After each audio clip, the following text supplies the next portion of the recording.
Tuan-tuan dan puan-puan, sesungguhnya apa yang kita sedang usahakan ini kadang-kala kita sendiri merasakan terlalu jauh lagi dari apa yang kita impikan.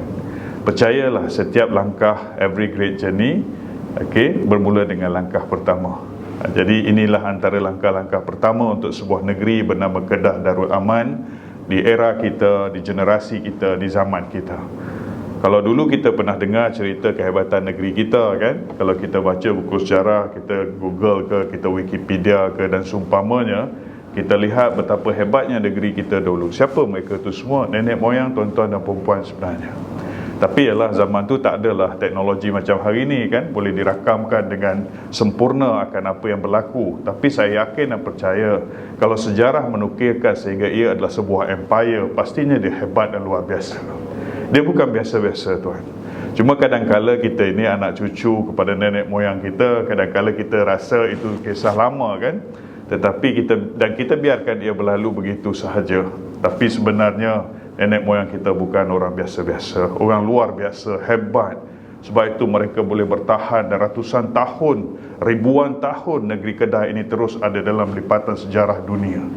Sesungguhnya di sebelah sini dunia kita telah menunjukkan bahawa kita adalah sebuah negeri yang pernah maju dahulu dan dikagumi oleh seluruh pelosok dunia. Jadi hari ini kita datangkan kembali aspirasi ini tuan-tuan, sahabat-sahabat semua. Bukanlah kerana kita nak lawan dengan negeri jiran kita, Pulau Pinang ke Selangor ke mana-mana lah. Bukan kita nak dabit dada to beat our chest to tell the world that we are better than anyone out there. Bukan tu. Kita juga punya aspirasi untuk negeri kita kan. Itu sahaja. Kita juga ada aspirasi nak bangunkan negeri kita, nak majukan negeri kita, nak lihat dari semua sudut yang ada bila orang sebut akan tertubuhnya sebuah negeri atau hidup sebagai bernegeri atau bernegara. Kita punya sistem yang baik, kita punya prasarana yang baik, kita punya sistem pendidikan yang baik, kita punya sistem pentadbiran yang baik. Yang ini kita nak angkat sebenarnya.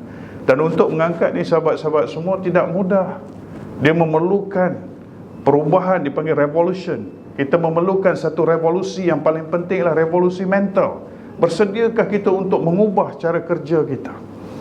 Bersediakah kita?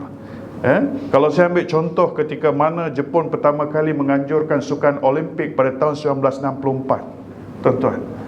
Dan Olimpik itulah Olimpik pertama Jepun menang pingat emas. Sebelum itu tak pernah.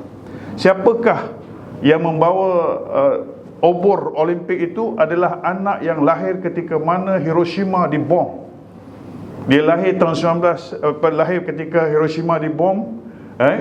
Pada anak yang lahir pada ketika Hiroshima dibom, kalau tak silap saya nama dia Yoshiro Sakai nama dia. Dia telah dipilih atas tanda simbol kebangkitan sebuah bangsa yang dimusnahkan, yang dilumpuhkan, yang sejarah akan terus menceritakan bahawa Jepun mengaku kalah dalam Perang Dunia Kedua tersebut. Ini tak boleh nafi tuan-tuan. Setuju kan? Kalau kita sebut pasal Perang Dunia, kita tak boleh lari daripada Jepun dikalahkan oleh Amerika dan Nagasaki dan Hiroshima dibom.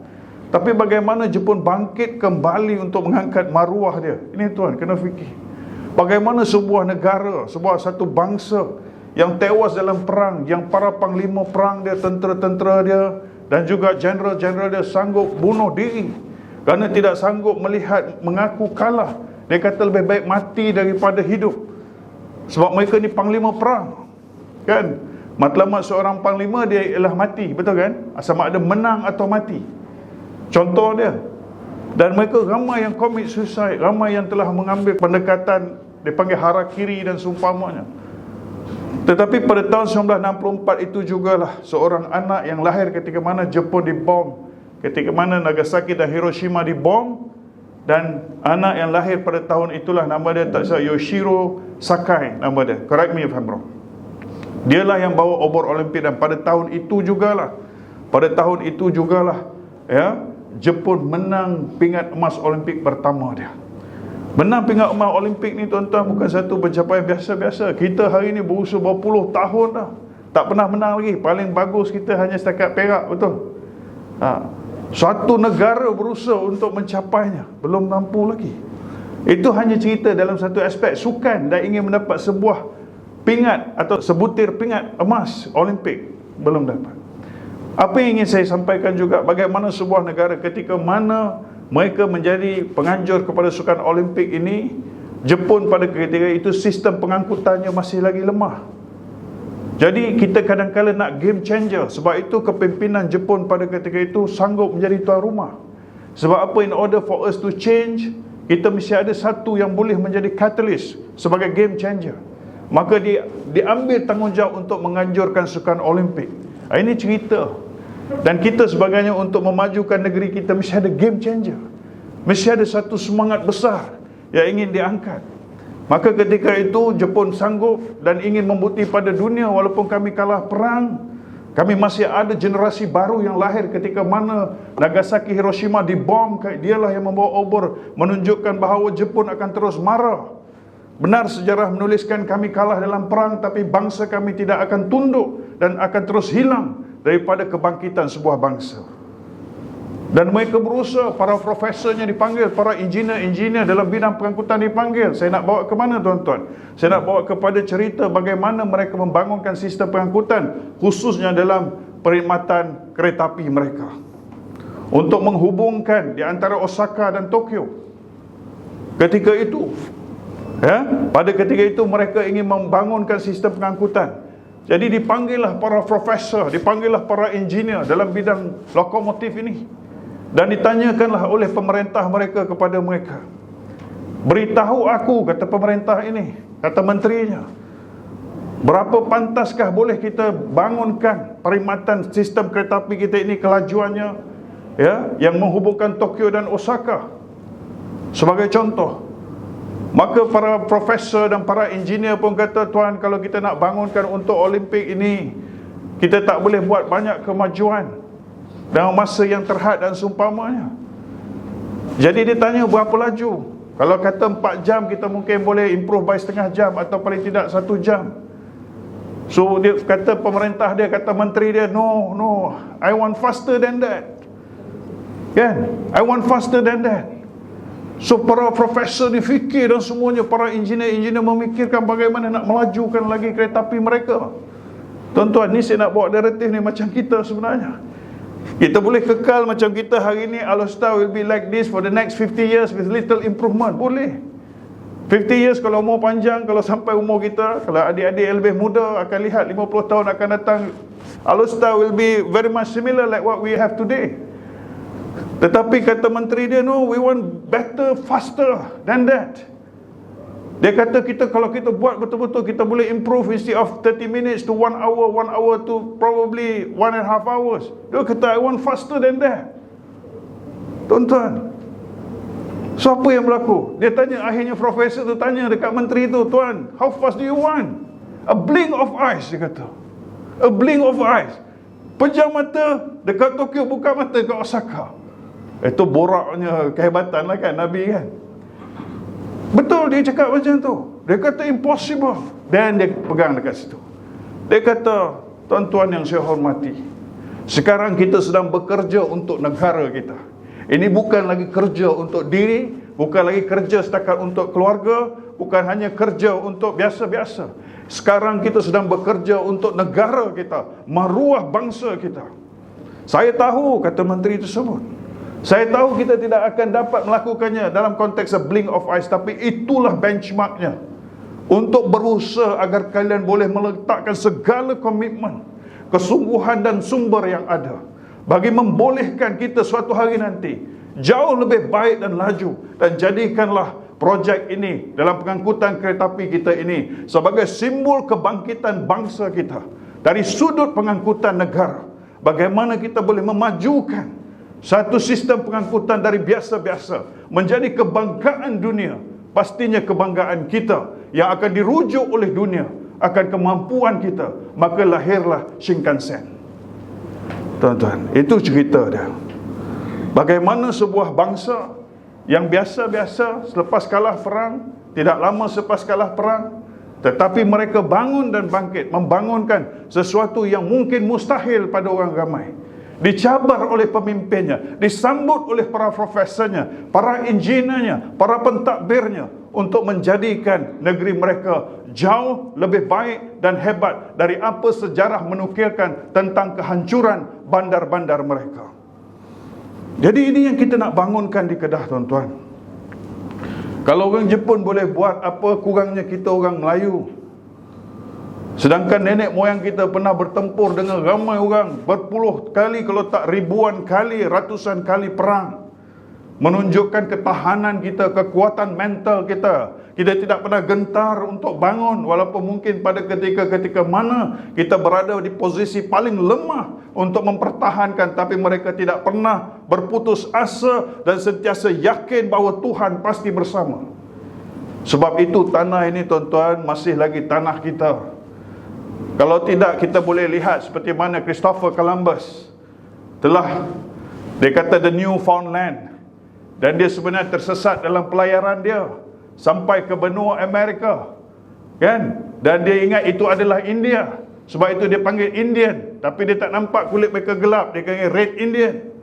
You got the point. Actually Christopher Columbus dia discover Amerika itu by chance. Dia ingat India, dia ingat dah sampai India, tapi kenapa tak macam orang India digambarkan? Sebab itu dia panggil Indian, Red Indian.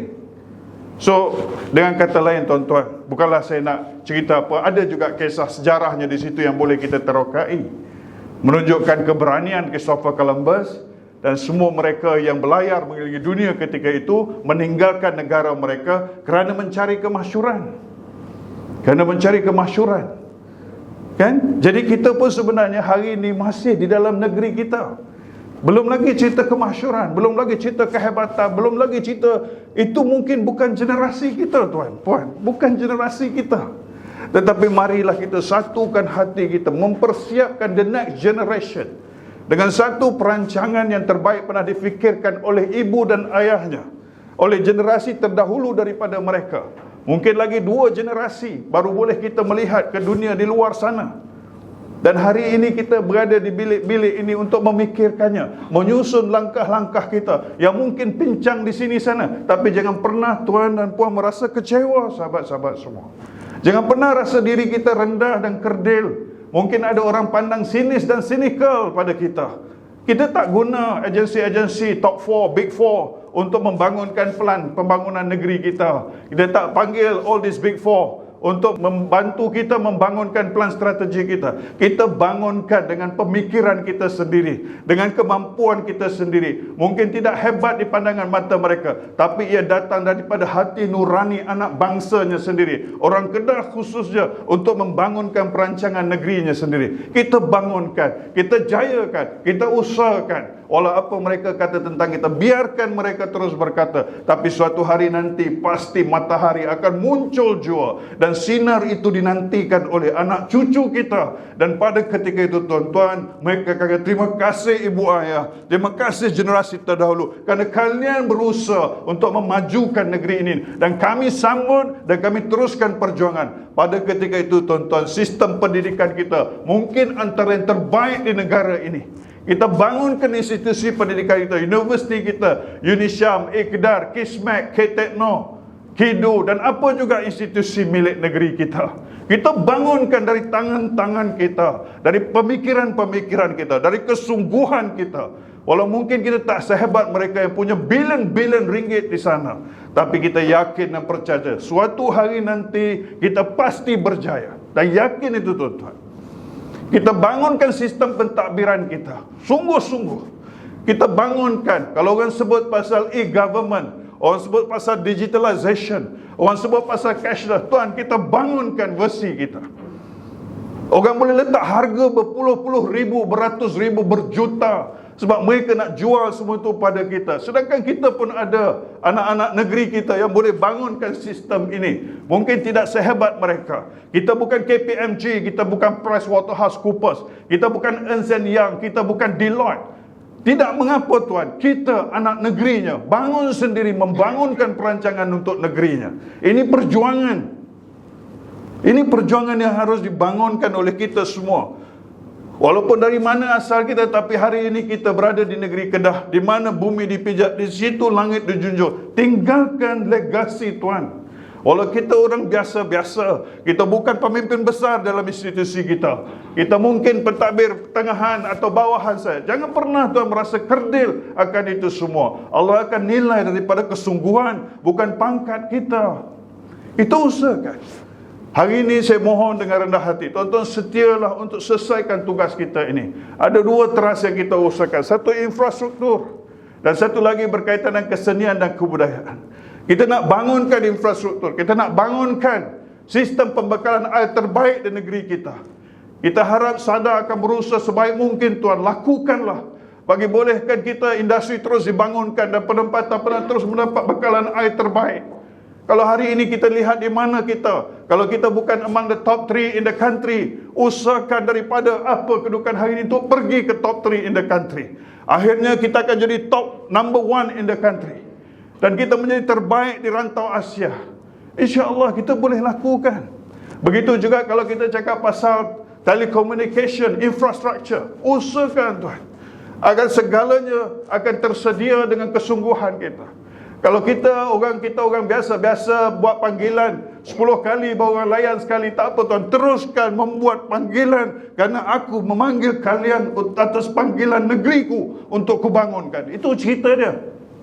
Faham tuan? Kalau kita orang besar, orang berkedudukan tinggi, kadang-kadang orang tak tanya pun, kita tak tanya pun orang datang tanya kita, ada apa-apa boleh saya bantu. Tapi mungkin kita sebab orang biasa-biasa, kita nak minta tolong, kita nak minta dia beri perhatian, kita nak minta dia tolonglah tengok perkara ni. 10 kali kita panggil baru dia jawab sekali. Tuan, jangan pernah kalian kecewa untuk terus berusaha dan memajukan negeri kita. Kerana itulah cabarannya dan itulah harga sebuah perjuangan. Usahakan.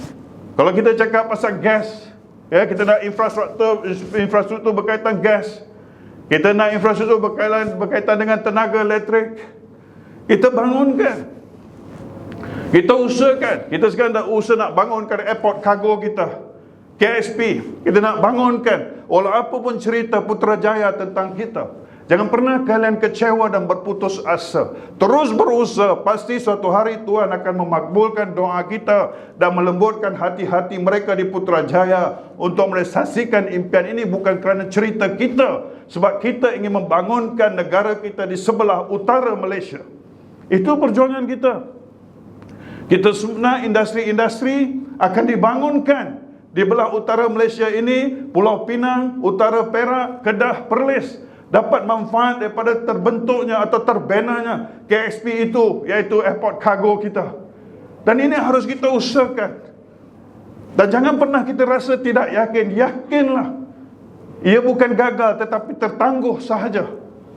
Kita terus usaha, persiapkan diri kita. Kita juga nak bangunkan Sanglang Deep Sea Port. Tapi hari ini kalau kita lihat dari segi realistiknya, kalau dibina pun Sanglang Deep Sea Port itu, daripada segi usage mungkin masih rendah. Sebab kita belum dapat membangunkan sepenuhnya KSTP kita. 8 SBEZ kita masih belum banyak lagi kilang-kilang di sana. Sivia kita di Perlis masih belum banyak lagi. Kemungkinan goods datang daripada selatan Thailand yang hari ini occupy about 25% dari segi TEU kepada port di Pulau Pinang. Mungkin itu boleh disalurkan where the 75% coming from. Jadi kita rasa tak realistik lagi untuk dibina di Sanglang, tapi kita sedang merangka dan merancang. Tapi kalau kita bangunkan KSTP, sehebat Kulim High Tech Park, kita bangunkan 8 SBEZ, kita lihat di Perlis ada Sivia dibangunkan sepenuhnya, dah ada syarikat-syarikat besar nak ekspor, kita dah ada Sanglang Deep Sea Port by then. Kita perlu ada. Kalau Selangor ada North Port, West Port, kenapa tidak di utara Malaysia ada Pening Port and Sanglang Port? Am I right? Kita harus bangunkan. Kita harus usahakan, tuan-tuan semua. Inilah perjuangan kita. Dan kita bangunkan infrastruktur ini bagi membolehkan suatu hari nanti apabila kita retire, tuan. Ini selalu menjadi impian saya. Allah izinkanlah saya panjang umur untuk melihat ketika itu saya dah retire daripada politics ataupun apa juga perjawatan. Saya one fine morning saya nak lihat kalau keluar satu berita di akhbar atau di mana-mana tentang kejayaan pembangunan ini, KSP telah maju dan berjaya. SLAM, Sidam Logistik Aerospace, ini manufacturing hub kita dibangunkan dengan jayanya. KSTP maju dengan jayanya. 8 SBEZ menjadi kebanggaan semua. Sanglang Deep Sea Port telah maju dan menjadi antara yang menghubungkan dunia. Pada ketika itu tuan-tuan, kita semua that fine morning with a cup of coffee, kita baca berita ini, saya yakin dan percaya kalian akan rasa bangga dan akan rasa syukur walau tiada siapa pun recognize kita. Mungkin cerita itu 30-40 tahun akan datang, tapi I believe that fine morning semua kita akan rasa syukur. Setidak-tidaknya kita boleh kata I was part of this journey. Boleh tuan-tuan? Ini yang kita nak cari, bukan recognition manusia nak bagi pengiktirafan pada kita. Manusia iktiraf tak iktiraf, jangan pernah tuan-tuan rasa kecewa. Itu sifat manusia. Usahakan tuan-tuan. Hari ini kita juga nak bangunkan trust kita. Yang seterusnya iaitu trust kesenian dan kebudayaan. Kita bukan bangsa baru. Orang Kedah khususnya, kita adalah bangsa yang telah lama berada di negeri ini dan di negara ini. Dan Perdana Menteri kita pun orang Kedah yang pertama. Setuju? Yang paling lama juga orang Kedah. Yang 2 kali jadi Perdana Menteri juga orang Kedah. Ya, Tunku Abdul Rahman Perdana Menteri pertama, Tun Dr. Mahathir Perdana Menteri kedua kita dalam konteks keempat dalam susunan negara, dan 2 kali menjadi Perdana Menteri. Dan ramai pentadbir-pentadbir sebenarnya daripada negeri Kedah. Kalau dilihat, disemak hari ini, ramai KSU kita adalah orang Kedah. Sebenarnya Kedah tidak pernah kering daripada membekalkan pemimpin-pemimpin besar negeri dan negara kita. Jadi tuan-tuan, ambil peluang ini menjadi platform untuk kita mengasah bakat kita, mempersiapkan diri kita untuk agenda-agenda besar negeri dan negara kita. InsyaAllah saya yakin dan percaya, terutama adik-adik yang masih muda, kalian mungkin lihat hari ini biasa-biasa. Lihat karier kalian 10 tahun akan datang. Lihat di mana kalian dalam next 20 years. Pada ketika itu baru kita realize apa yang kita buat hari ini menjadi aset paling berharga. Saya selalu kata kepada staf-staf saya masa di UM dahulu, ada orang kerja 10 tahun tapi pengalaman macam kerja 3 tahun sahaja. Sebab apa? Sebab dia always say no to things. Kan? Dia kalau boleh tak nak buat, nak elak dan seumpamanya. Tapi ada orang kerja 3 tahun, experience macam 10 tahun. Sebab apa? Dia always say yes. So orang yang sanggup ambil tanggungjawab, Allah akan beri dia ilmu itu. Orang yang sanggup ambil tanggungjawab, Allah akan berikan dia wisdom. Orang yang sanggup ambil tanggungjawab, Allah akan berikan dia kekuatan. Kadang-kadang impossible, but nothing is impossible. Kita usahakan, kita bangunkan negeri dan negara kita. Tuan-tuan, saya cakap konsisten akan perkara ini. Sebab saya yakin dan percaya, tidak ada siapa lagi nak diharapkan pada hari ini dan ketika ini, melainkan kita yang hari ini menjadi office bearer, yang sedang menduduki apa juga position kita yang ada. Dari sudut seni dan budaya kita angkat kembali, fikirkan bagaimana warisan nenek moyang kita boleh kita bangun dan majukan. Kita angkat dia menjadi satu produk yang terkemuka di peringkat negara, serantau dan dunia. Tuan-tuan lihat bagaimana, kalau saya pernah bagi contoh Korea, the Greater Korea. Bagaimana ketika presidennya datang mengunjungi Tun Abdul Razak di era tahun 70-an. Presiden Korea datang membuat kunjungan hormat, lawatan rasminya ke negara kita Malaysia. Disantuni oleh Tun Abdul Razak. Ketika mana mereka bertemu di pejabat Tun Abdul Razak, tuan-tuan, tertera di belakang meja Tun Abdul Razak surah Ar-Ra'd ayat 11. Saya ulang cerita ni banyak kali, sebab ayat ini hari-hari semua naskah ini ada di rumah kita, iaitu Al-Quranul Karim. Apa bunyi ayat itu? Surah Ar-Ra'd ayat 11. Allah atau Tuhan tidak akan mengubah nasib suatu kaum itu, melainkan kaum itu berusaha mengubah nasibnya sendiri. Tuhan tidak akan mengubah nasib kita, kaum kita, bangsa kita, negeri kita, negara kita, melainkan kita berusaha untuk mengubah nasib bangsa kita, kaum kita, negeri kita dan negara kita sendiri. Terpesona, terpegun presiden itu melihat kenyataan itu. Dia kata, "Wahai Prime Minister, where do you get that statements?" Dan Tun Abdul Razak kata, "Aku dapat daripada the Holy Book of Quran." Dia kata, "Bolehkah aku salin untuk aku bawa ke negaraku Korea?" Tun Razak kata, "By all means, please."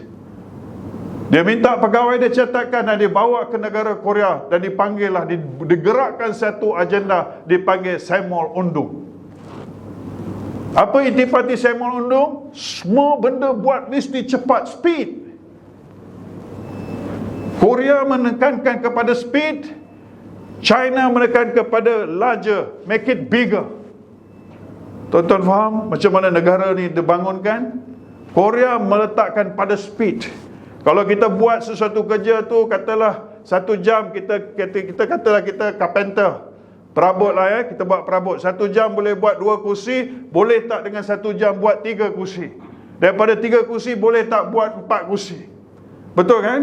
So kalau semua kita guna bare hand buat ni, nak build a chair, so mungkin kita kena fikir innovations. So start ada machinery. Apa mesin yang boleh potong kayu lebih cepat instead of gergaji? Kan? Apa yang instead of nak tokok paku tu, nak ketuk paku pakai hammer, instead kita pakai drill. You see, things are moving, evolution. Because this embrace the speed. Akhirnya Korea menjadi sebuah negara yang berjaya dan hebat. In the 80s kita at par with Korea, but today Korea has become a developed nation. Greater Korea. Betul tuan? Kita lihat hari ini di Malaysia, kita nampak sangat kesan pengaruh Korea. Ramai kita di sini, mungkin anak-anak kita mungkin mereka menyukai filem-filem Korea. Setuju? Tak faham pun cakap Korea, baca subtitle je. Kadang-kadang boleh cakap sikit-sikit Korea sebab tengok filem Korea, drama Korea. Setuju? Dan kita rasa kalau boleh gelap macam ni, nak putih macam orang Korea. Kerana terpesona dengan Korea. Begitu juga makanan mereka.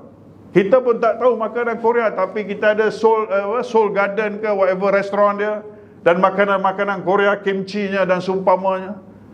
Setuju tuan? Mereka telah ekspor. This is what we call Greater Korea. Dari sudut seni, dari sudut budaya, makanan mereka, sukan. Hari ini kita lihat bagaimana Korea, jurulatih-jurulatih Korea mula melatih pasukan negara, kebangsaan negara-negara luar daripada Korea. Termasuk kita pernah dilatih oleh Kim Panggon untuk tim bola sepak kita. Meningkat kita. Kenapa? Kerana disiplin mereka. Kenapa? Kerana speed mereka. Kenapa? Kerana mereka fokus. Right? Jadi akhirnya Korea menjadi sebuah negara yang hari ini di belah rantau ini kita merasa bangga sebab mereka membawa semangat Asia bersama. Jadi kalau Korea boleh pergi sejauh itu, mengapa tidak Malaysia? Mengapa tidak Kedah dalam konteks negeri kita? Tidak akan datang orang daripada negeri lain untuk membantu kita. Kita harus bangunkan negeri kita.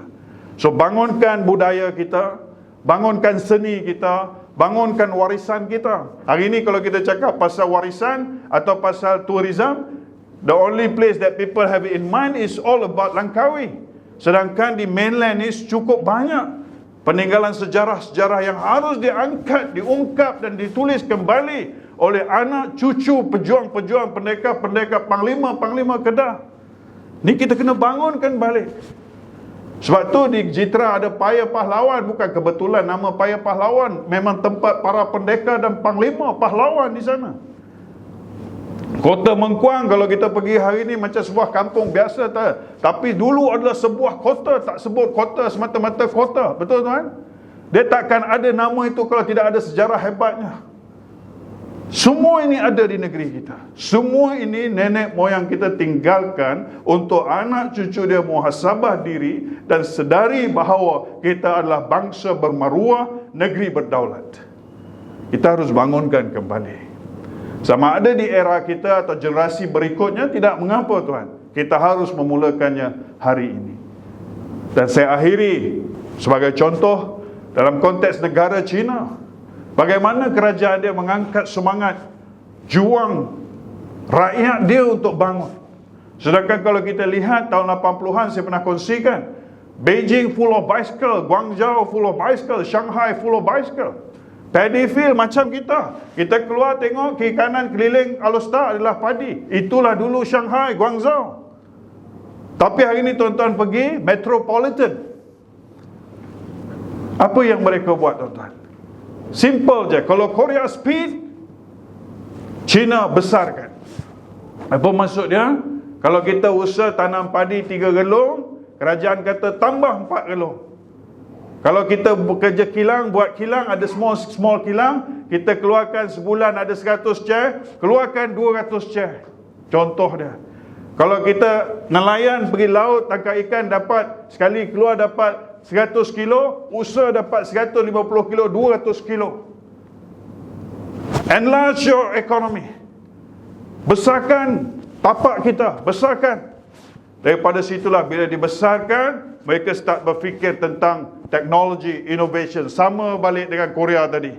Betul? Bila nak laju, kena ada teknologi, kena ada innovation. Bila nak besarkan, kena guna teknologi. Kalau contoh, dulu kita buat manually tanam, sekarang dah tabuk. Dulu kita tak pakai drone, baja ke racun ke, pakai manually, sekarang dah pakai drone. Nampak tak? People keep on thinking. So kita usahakan, kita lajukan dan kita besarkan. Kalau boleh kita ambil dua kombinasi ini, melajukan dan membesarkan, ditunjangi oleh innovation. Kalau kita ada itu, ya, kita ada ini, kita ada speed, kelajuan, ya, kita ada spirit untuk membesarkan, to enlarge it, and then kita ada, ya, innovation to support it. I believe these three combination akan position kita menjadi sebuah negeri yang kompetitif, kebanggaan semua. Boleh tuan-tuan? Jadi itu sebab sikit pada saya. Saya mohon maaf sikit panjang, tapi hasrat di hati saya ialah tuan-tuan, sahabat-sahabat semua, agar kita dapat sama-sama membangunkan plan strategik ini. Bukan kita against all the big four as I mentioned earlier, tetapi untuk mencabar diri kita bahawa walaupun kita biasa-biasa, kita tidak didatangkan oleh konsultan untuk membangunkannya. Mari kita bina sendiri plan strategik kita, perincikan di bawah agenda The Greater Kedah kita untuk negeri kita. From his people to his state and country. Daripada rakyatnya sendiri, untuk negerinya, untuk bangsanya, dan untuk negaranya. With that, thank you very much. Assalamualaikum warahmatullahi wabarakatuh dan terima kasih.